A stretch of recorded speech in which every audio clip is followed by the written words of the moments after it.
आदाब, नमस्कार, सत श्री अकाल दोस्तों। आप देख रहे हैं सेकुलर इंडिया न्यूज़ और डेली प्राइम न्यूज़। अभी हमारे साथ बैठी हुई हैं एचडीपीआई की साउथ कोलकाता की कैंडिडेट श्रीमती यास्मीन इस्लाम, जिनको आपने देखा पूरे महीने कभी धूप में तो कभी जो है झड़ तूफान में, कभी बारिश में भीगते हुए डोर टू डोर लोगों को जाकर समझाते हुए कि क्यों बदलाव चाहिए, क्यों बदलना चाहिए और इस बार उन्होंने क्या लाया है और क्या आने वाला दिनों का स्ट्रैटेजी है। अगर वो एमपी बनती हैं तो क्या उनका नेक्स्ट एजेंडा होगा। ये सारी चीज़ों को हम लोगों ने आपको इससे पहले भी दिखाया था। आज उसी का एक रिवीजन हम लोग जो है करेंगे और वो भी टेबल टॉक में। मैं आपको बता दूं, आज लोकसभा चुनाव का प्रचार का अंतिम दिन है। आने वाले 2 दिनों में जो है 7वां चरण का जो है चुनाव होने वाला है। फर्स्ट ऑफ जून के रोज़ जो है साउथ कोलकाता नॉर्थ कोलकाता में जो है कैंडिडेट का नसीब का जो है फैसला होगा और जिसका जो है बैलेट बॉक्स खुलेगा 4 जून को। तो आइए हम लोग जो है यास्मीन इस्लाम से बात करते हैं।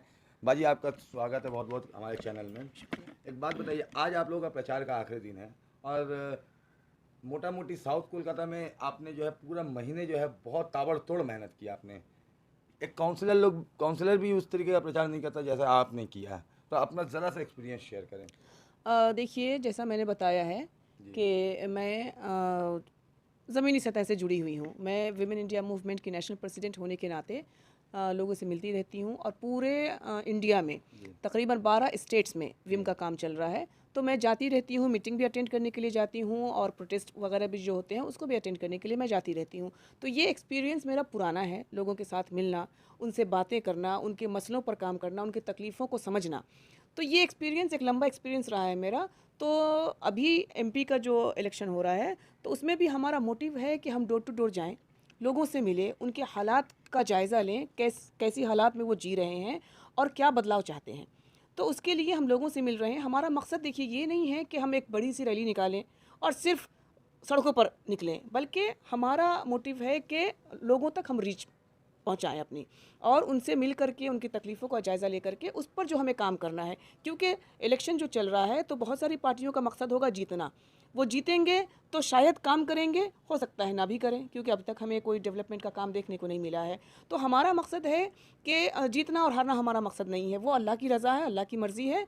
वो जब बेहतर समझेगा वो करेगा। लेकिन हम ज़मीनी सतह के लोग हैं, पहले भी थे, काम कर रहे थे और आगे भी हमारा मकसद काम ही है। हम जीते तब भी काम करेंगे, हारे तब भी काम करेंगे, हमेशा लोगों के बीच ये रहेंगे। तो हर चुनाव से पहले हर कैंडिडेट कहते हैं, पर चुनाव के बाद वो अगर एमपी का लड़ाई लड़ रहे हैं तो बाद में पीएम बन जाते हैं, मतलब नॉट रिचेबल में। और अगर वो एमएलए का चुनाव लड़ रहे हैं तो वो भी नॉट रिचेबल हो जाते हैं, क्योंकि उनका कहना होता है कि उनको जो है विधानसभा भी देखना है, असेंबली भी देखना है। तो आपका ये जो मिजाज है कि घरों में लोगों से बात करना, उसकी तकलीफ़ों को समझना, क्या एमपी बनने के बाद भी आपका ये मिजाज रहेगा? देखिए, ये जो दूसरी पार्टियां हैं, ये यही वादा करती हैं कि आप मुझे वोट दीजिए, मैं आपके मुद्दों को रखूंगी। लेकिन ये सवाल तो आपको एज अ जर्नलिस्ट, आपको जो सिटिंग एमपी हैं उनसे करना चाहिए कि 5 साल उनको मिले काम करने के लिए, उन्होंने क्या काम किया। हमने तो अभी तक पार्लियामेंट में हमारी हाजिरी ही नहीं हुई है, हम बैठे ही नहीं हैं। तो अभी तो आप हम पर सवाल नहीं उठा सकते ना, जबकि हम ज़मीनी सतह से काम करने वाले लोग हैं, आवाम की खिदमत कर रहे हैं, ऑलरेडी कर रहे हैं, तो आगे भी करेंगे। ऐसा नहीं है कि हम जीत गए तो हम चुप हो जाएंगे या हार गए तो लोगों के बीच नहीं आएंगे। हम जीते तब भी काम करेंगे, हारेंगे तब भी काम करेंगे। हमारा मतलब मकसद लोगों ही से ऐसा है, कनेक्टिविटी आपका बरकरार हमेशा रहेगा। से है और आगे भी रहेगा इंशाल्लाह। अब आप जो बोल रही हैं कि जो सिटिंग एमपी है, तो एक बात बताइए, सवाल तो बनता है, बिल्कुल बनता है, सिटिंग एमपी ने क्या किया क्या नहीं किया, पर जिस अवाम का फेवर में आप बोलते हैं या हम लोग बोलते हैं, वो अवाम को ही अगर देखा जाता है सिटिंग एमपी के रैलियों में, तो आप किसके लिए लड़ाई करेंगी? मैं ये बात बार बार कहती हूँ कि छोटे छोटे स्कीम की लालच दे करके वो एक लॉलीपॉप चटा रहे हैं लोगों को और बड़े स्कीम से दूर रखा जा रहा है। तो इन सब चीज़ों को आवाम को समझना होगा, क्योंकि उनको उनके मुद्दे समझाने वाला कोई नहीं है, उनकी तकलीफ़ें बताने वाला कोई नहीं है। लोग समझते हैं कि छोटे से स्कीम में हम बहुत खुश हैं, लेकिन जो बड़े बड़े घोटाले हो रहे हैं, बड़े बड़े स्कीम को उन तक पहुँचने से रोका जा रहा है, उन घोटालों के बारे में अगर आवाम जानेगी तो फिर उनके दिमाग खुलेंगे, आंखें खुलेंगी और हो सकता है कि उनके मिजाज में बदलाव आए। तो वो हम काम कर रहे हैं, लोगों पिछले को कुछ जगाने दिनों का काम पहले कर रहे हैं। ममता बनर्जी का एक वीडियो वायरल हुआ था, जिसका जवाब खुद ममता बनर्जी ने भी दिया था कि एक बिकाऊ चैनल गोदी मीडिया ने उसे टेम्पर किया। फिर ममता बनर्जी के ही पेज से वो वीडियो जो है रॉ वीडियो पूरा निकाला गया और रॉ वीडियो में भी वही चीज़ आया जो चीज़ जो है रिपब्लिक बांग्ला का चैनल में देखा जा रहा है। तो इस विषय में क्या बोलेंगी? बहुत सारे मुसलमान इस चीज़ को कंडेम भी कर रहे हैं, बहुत सारे मुसलमान इसको जो है रिवाइज़ भी कर रहे हैं। देखिए, अभी चुनावी माहौल है, तो इसमें बातें तो कर लेते हैं बहुत सारी, हो सकता है बोलने में गलती भी हो जाए। तो ममता दीदी ने जो कहा है, वो ऑलरेडी वो रॉ वीडियो के हिसाब से जो आपने बताया, वो बिल्कुल हकीकत है, इस पर तहकीकात भी की गई है, सही है बिल्कुल। तो अगर आपसे गलती हुई है, तो आप लोगों के जो सेंटिमेंट को आपने धक्का दिया है, उसके लिए आप लोगों से माफ़ी मांगे। लेकिन अगर आपने जानबूझ के ये कहा है, तो ये बहुत बड़ी एक हिमाकत मैं बोलूँगी, क्योंकि कभी भी कुरान ख़त्म नहीं हो सकता है। और जितने भी रिलीजन के सेंटिमेंट को आपने हर्ट किया है, उन तमाम लोगों से आपको माफ़ी मांगनी चाहिए। एक बात बताइए, ममता बनर्जी का जब जब दूसरा स्टेटमेंट आया था ये कुरान या बाइबल और गीता रामायण के ऊपर, तो उसमें एक बात उन्होंने ये भी कहा था कि मैंने जो कर दिया है आप लोगों के लिए और कोई नहीं करेगा। तो ममता बनर्जी ने जो कर दिया है, चाहे किसी भी कौम को, किसी भी समुदाय को, उन्होंने जो है बोला ये बात को, क्या उनका ये करना फ़र्ज़ था या फिर जो है एहसान? फ़र्ज़ को एहसान का नाम दिया जा रहा है। उनका ये फ़र्ज़ था, क्योंकि देखिए, जब कोई एक बच्चा पैदा होता है, तो उसके टीके, यानी जो पोलियो का टीका लगता है, दूसरे जो वैक्सीनेशन के टीके लगते हैं, ये सारी ज़िम्मेदारी सरकार की होती है। उसको मल न्यूट्रिशन से जो बच्चों की मौतें हो रही है, 5 साल से कम उम्र के बच्चे, उनको सही ग़िज़ा, सही पोषण देना, वो सरकार की ज़िम्मेदारी होती है। बच्चों को प्रोटीन देना और एजुकेशन सिस्टम को मज़बूत करके छोटे बच्चों को एजुकेशन 15 साल तक की एक मुद्दत है, उस वो लोगों तक पहुंचना चाहिए। तो वो सारी चीज़ें तो सरकार बचा ले रही है। वो जो खर्चे पर हर एक बच्चे पर होना चाहिए, वो पैसा सरकार बचा ले रही है। वो फैसिलिटीज़, वो सहूलतें उन तक नहीं पहुंच रही हैं। अब इसी चीज़ को ये आप डिवाइड कीजिए कि यहाँ की तादाद कितनी है लोगों की, रोज़ कितने बच्चे पैदा होते हैं, तो उन तक ये सारी फैसिलिटीज़ को जो नहीं पहुँचाया जा रहा है, तो दूसरे तरीके से आप कन्याश्री दे रहे हैं या छोटे-छोटे जो स्कीम्स आप ला रहे हैं। बहुत सारे घर में बच्चियाँ नहीं हैं, तो उनका उन तक तो ये कन्याश्री का फैसिलिटी नहीं पहुंच रहा है। तो आप उसी चीज़ को, जो आप छोटे बच्चे जो पैदा होते हैं उस तक, उसकी जो जिम्मेदारियां हैं सरकार की, वो सारी चीज़ें आप बचा करके उनको आप छोटे छोटे स्कीम में तब्दील करके लोगों को दे रहे हैं। तो लोगों को लगता है कि सरकार हमारी हमदर्द है, हमें ये फ़ायदा दे रही है, जबकि ये सरकार की जिम्मेदारी है, वो देना चाहिए। तो मेरा यही कहना है कि बड़ी चीज़ों को रोक कर छोटी चीज़ें दे रहे हैं और आवाम को बेवकूफ़ बना रहे हैं। शुरू से आपका ज़बान से एक बात हमेशा हम लोगों ने सुना है, एजुकेशन, एजुकेशन एंड एजुकेशन। अगर आप लोकसभा के एमपी बनती हैं, तो आपका एजुकेशन पर सबसे पहला क्या कदम होगा कि आप सबसे पहले ऐसा क्या करना चाहेंगे एजुकेशन पर जो आवाम के हित में हो? देखिए, वेस्ट बंगाल में टीएमसी हुकूमत में 8,227 प्राइमरी स्कूल बंद हो चुके हैं।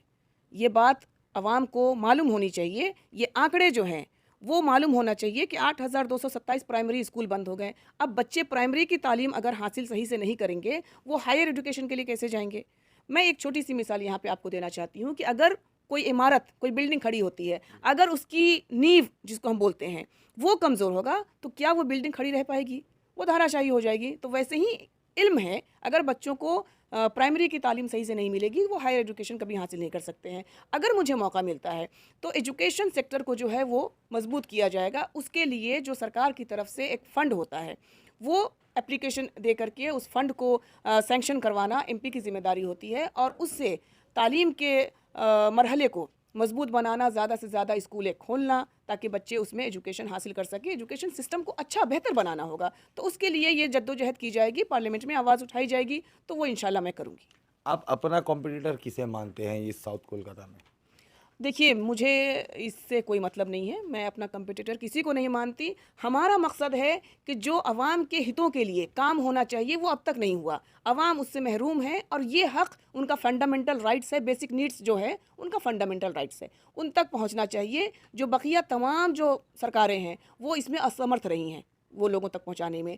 तो मैं, अगर मुझे मौका मिलता है इसके लिए, तो हर एक फैसिलिटीज़ लोगों तक जो पहुंचना चाहिए, वो प्रॉपर तरीके से पहुंचेगा। और इस वजह से हम दूसरे पार्टियों से बिल्कुल मुख्तलिफ हैं, क्योंकि हम एक एजेंडे पे काम कर रहे हैं। हमारा एजेंडा जो है वो आवाम तक पहुंच चुका है, और इंशाअल्लाह इसमें हमें कामयाबी भी मिलेगी। आप लोकसभा, साउथ लोकसभा की आप बेटी भी हैं, और कह सकते हैं एहतजाजकारी इलाके में की भी बेटी हैं आप, क्योंकि पाक सरकार को कहा जाता है एक तो सेकुलरिज्म का पहचान और दूसरा बात हर तरह का एहतजाज पहले हुआ करता था हाजिरा में, पर अब पार्क सर्कस जो है इसका हब बन चुका है। तो क्या लगता है कि पार्क सर्कस या साउथ कोलकाता से आपको वो माँ बच्चे वाला प्यार मिलेगा, क्योंकि आप इस इलाके की बेटी भी है, तो कितना प्यार मिलेगा, क्या उम्मीद किया है आप लोगों ने? देखिए, जब हम आवाम के बीच जा रहे हैं तो उनको ऐसा लगता है कि कोई एक हमदर्द है जी। जो अब तक उनको झांसा दिया गया है, लेकिन कोई किसी ने भी उनके मुद्दों पर काम नहीं किया। तो हमारा जो एजेंडा है वो लोगों तक पहुंच रहा है और उनको लग रहा है कि ये एक ऐसी पार्टी है जो उनके मुद्दों को पार्लियामेंट में उठाया जाएगा या उनके इलाके की जो भी ज़रूरतें हैं, डेवलपमेंट का काम है, वो किया जाएगा। तो उसके लिए पब्लिक का भरपूर हमें सपोर्ट भी मिल रहा है और वो हमें देखने को मिल रहा है एक अल्हम्दुलिल्लाह। चीज़ जो देखा जाता है पश्चिम बंगाल में आज भी माइनॉरिटीज़ के लिए, स्पेशली मुसलमान के लिए, कि बहुत सारे लोगों को इंग्लिश बंगाली नहीं आता है, पर वो अपना कंप्लेन को उर्दू में लिखते हैं, पर जिसको एक्सेप्ट कोई भी थाना में नहीं किया जाता है। पिछले 11 साल पहले ममता बनर्जी का एक वादा था कि उर्दू को सेकंड लैंग्वेज का जो है दर्जा दिया जाएगा, और ये वादा जो है अभी भी वादा में ही कन्वर्ट है। तो इस बारे में क्या कुछ आप आने वाले दिनों में, अगर आप कभी लोकसभा का जो है में बैठने का आपको मौका मिला, तो इस मामले में आप क्या कर सकती हैं? देखिए, ये सारे जो लीडर्स हैं, नेता हैं या पार्टियां हैं, सारे के सारे वो जुमलाबाजी ही कर रही हैं। अभी आपने बड़ा अच्छा ये कहा कि उर्दू को सेकंड लैंग्वेज बनाने की बातें कही थी, लेकिन उस पर भी काम नहीं हुआ है। तो ये भी एक जुमलाबाजी ही साबित हुई है। कौन से ऐसे मुद्दे हैं जो आपने कहे और उन पर आपने काम किया है? ख़ास तौर पे माइनॉरिटीज़ की जो हालत थी, वो पहले जहाँ थी उससे ज़्यादा ख़राब अब हो मतलब दिन ब दिन हो रही है। उसके सुधार की तरफ किसी का कोई प्लानिंग नहीं है, कोई ध्यान नहीं है। तो ये सेक्युलर कहने वाली पार्टियां, अपने आप को जो सेक्युलर कहती हैं, आपने माइनॉरिटीज़ के ऊपर में कितना काम किया है? आप अभी भी किसी भी मुस्लिम इलाके में चले जाइए, वहाँ पर आपको गंदगी इतनी मिलेगी कि आप वहाँ पे जाना पसंद नहीं करेंगे। पूरे मतलब एटमॉस्फेयर में इस कदर बदबू भरा हुआ रहता है कि आप वहाँ पे जाना पसंद नहीं करेंगे। तो माइनॉरिटीज़ के ऊपर कोई ध्यान नहीं है, किसी भी सरकार का नहीं है। तो इसके ऊपर में भी सोचना बहुत ज़रूरी है कि मुल्क का जो हमारा सेक्युलरिज़्म है, उसमें हिंदू, मुसलमान, सिख, ईसाई, दलित, ओबीसी, सीएसटी, हर कास्ट, हर मज़हब के लोग आ जाते हैं। लेकिन अगर किसी एक मज़हब के लोगों पर आप फोकस करके उनको ही सारी सुविधाएं पहुंचा रहे हैं, तो ये कहीं ना कहीं माइनॉरिटीज़ के साथ बहुत बड़ा धोखा है। तो आपका कहने का मतलब है सौतेला बिहेवियर किया जा रहा है मुसलमानों के साथ? बेशक, इसमें कोई शक नहीं है। तो दीदी तो कह रहे हैं कि हम लोगों ने जितना मदद किया है मुसलमानों को उतना कोई नहीं करेगा, तो आप बोल रहे हैं सौतेला बिहेवियर कैसे हो रहा है? देखिए, मैंने बताया ना आपको लॉलीपॉप के बारे में। तो आपको नमाज़ पढ़ने का तो जो मौका मिल रहा है ना बंगाल में, आज मस्जिदों में अज़ान तो हो रही है, हिजाब तो आप पहन रहे हैं ना, दूसरे स्टेट में देखिए नहीं है ये सब। देखिए, ये हमारा फंडामेंटल राइट है और संविधान ने हमें ये हक दिया है। तो अगर मोदी जी भी इस पर रोक लगाने की कोशिश करेंगे तो वो कभी नहीं लगा सकेंगे, वो होगा। ऑलरेडी यूपी में इस चीज़ में रोक लगा हुआ है, शरिया कानून को हटा दिया गया है उत्तराखंड में, तो रोक ऑलरेडी मोदी जी ने ही लगवाया है। बंगाल में ये सारी चीज़ों से जो है रोक ममता बनर्जी की वजह से नहीं लग रहा है, ऐसा कहना है आवाम का। तो उन आवाम को क्या कहेंगे? देखिए, हिंदू, मुस्लिम, सिख, ईसाई हर एक अपने धर्म, अपने मज़हब पे चल सकते हैं और ये फंडामेंटल राइट्स है हमारा, संविधान ने हमें ये हक दिया है। अब मान लीजिए कि कोई औरत अगर वो साड़ी पहनती है या पैंट शर्ट पहनना चाहती है तो उसको हक है, तो मुस्लिम औरतों को भी हक है कि वो हिजाब करे। हिंदू औरतें सिंदूर लगाती हैं, मंगलसूत्र पहनती हैं, तो उन पर कोई उंगली नहीं उठाता। हमारे हिजाब पहनने पर उंगली क्यों उठाया जा रहा है? तो ये कहीं ना कहीं मुल्क के सेक्युलरिज्म को तोड़ने की कोशिश है। डेमोक्रेसी जो है हमारा, उसमें जो हमें बोलने की इजाज़त है, उसको धक्का देने की कोशिश है। आप यूपी का जो अभी आपने सवाल किया, तो वहाँ पर देख लीजिए हालात बहुत अच्छे नहीं हैं। हर वक्त तनाव भरा माहौल रहता है। तो इस तरह का अगर कोई भी कानून पास होता है तो हर जगह तनाव होगा। तो उसको रोकने के लिए ज़रूरी है कि आप संविधानिक तरीके से मुल्क को चलने दें। तो ऑलरेडी तो इसी चीज़ को रोकने की जद्दोजहद ममता बनर्जी भी कर रही हैं, और आप जैसे कुछ पार्टी वर्कर या कुछ कैंडिडेट आते हैं तो वोट काट देते हैं, जिसका सीधा फ़ायदा जो है बीजेपी को हो जाता है। तो आप बोल रहे हैं कि टीम, एक तरफ से आप मोदी भी खराब बोल रहे हैं, फिर दीदी भी खराब बोल रही हैं, समझ में नहीं आ रहा, ये थोड़ा देखिए ये दोहरा चरित्र दिख रहा है। देखिए ये जो है ना, 27% मुसलमान बंगाल में है, लेकिन ममता दीदी के मुताबिक 30% मुसलमान हैं। तो ये वोट बैंक की राजनीति है। वो अपना मुस्लिम वोट बैंक ख़राब नहीं करना चाहती हैं, इस वजह से ये है। और यहाँ के मुस्लिम किस किस्म के हैं वो भी जानते हैं। कभी भी किसी भी पार्टी को हावी नहीं होने देंगे खुद पर। वो अपने मज़हब के ख़िलाफ़ कभी नहीं जाएंगे। ना यहाँ की मस्जिदों में कोई प्रॉब्लम आएगा, ना नमाज़ पढ़ने पर कोई प्रॉब्लम आएगा, ना ही हिजाब पर कोई प्रॉब्लम आएगा। अगर कभी इसके लिए तृणमूल कोशिश भी करती है तो उसकी सरकार फ़ौरन गिर जाएगी। यहाँ के मुसलमानों में इतनी ताकत है। तो इस वजह से वोट बैंक ख़राब ना हो जाए, उसके लिए इस पर तो कार्रवाई आज तो वही मुसलमान उन्हें जो है उनके रैलियों में, उनके मीटिंग्स में और आने वाले दिनों में शायद वोट के बैलेट बॉक्स में भी दिखेंगे वही मुसलमान जिनके मुसलमान का कुरान को लेकर जो है एक गलत लाइन बोल दिया गया। इंटेंशन क्या था उससे वो हम लोगों ने नहीं जाना है, क्योंकि किसी के मन में नहीं घुस सकते, पर लाइन तो गलत था ही। तो जिस मुसलमान का सवाल वो वापस वहीं आके ठहर रहा है, जिस मुसलमान के लिए आप लड़ाई कर रही हैं, वो मुसलमान खुद ही नहीं चाहते हैं कि कोई उनके लिए लड़े। देखिए, उनके दिमाग पे पूरी तरीके से कब्ज़ा किया गया है।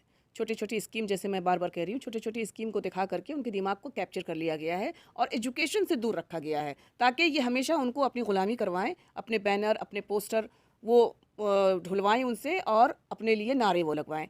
तो ये जो जाहिलियत है, इस चीज़ को फ़रोग़ दिया गया है ताकि लोगों में एजुकेशन नहीं होगा, वो अपने डिमांड को नहीं रखेंगे। तो इस वजह से ये काम किया जा रहा है, तो इसको भी, ये जो पॉलिटिक्स चल रही है, इसको भी समझना बहुत ज़रूरी है।